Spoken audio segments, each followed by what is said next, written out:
welcome back to Fireside Chats from Mount Shasta. I'm Ophelia. Today we're going to talk about stress. Stress, all types of stress, where stress comes from.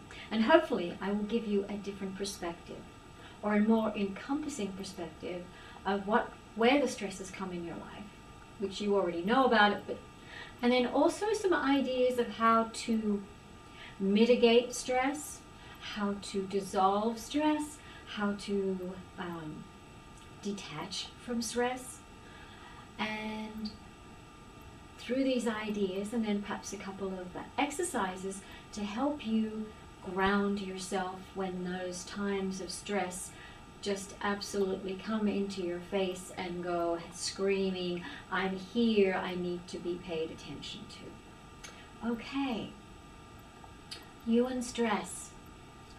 Everybody has stress. Everybody has something that triggers them in every part of their life. Let me read you something.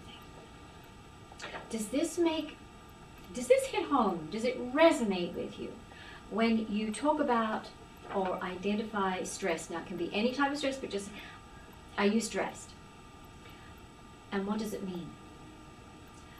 I am allowing other people to play emotional and or mental games that bring up guilt and feelings of being controlled. And if I do not create unity, the strings of conditional love, acceptance, success, and freedom will be taken away, and I will become powerless again. And the pattern will continue. Does that resonate with anybody?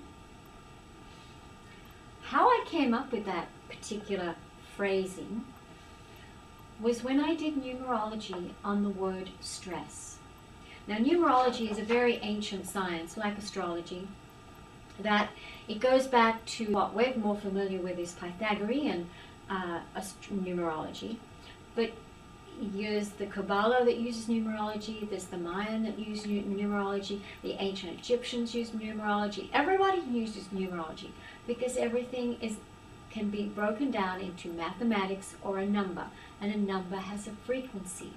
So where I find numerology to be so amazingly powerful is that when we identify the numbers in association with the letters that have been put out by these ancient wisdoms, and then correlate them and put them together, we get a message. And this is how I got the message. So the word stress, S-T-R-E-S-S. Well, if we look at the S and look at the numbers, and I'm going to put a graph up for you so you can follow along with me. The S is a 1, and a 1 is about the self-identity, the person of your being. So the T happens to be a 2, and that is associated with issues with other people, cooperation, all right? The R, that number is a 9, and 9 is at the end, obviously, the last number before you get to go back into the double digits, and 9 is about completion, letting go, unconditional love. E happens to be a 5, and 5 is right in the middle, and it's about freedom and flow and flexibility. Or we always have a negative side, rigidity, or being too rigid or too flexible. And then we have a double S at the end. Oh, another one about self-empowerment, identity, being your own person and making decisions for yourself.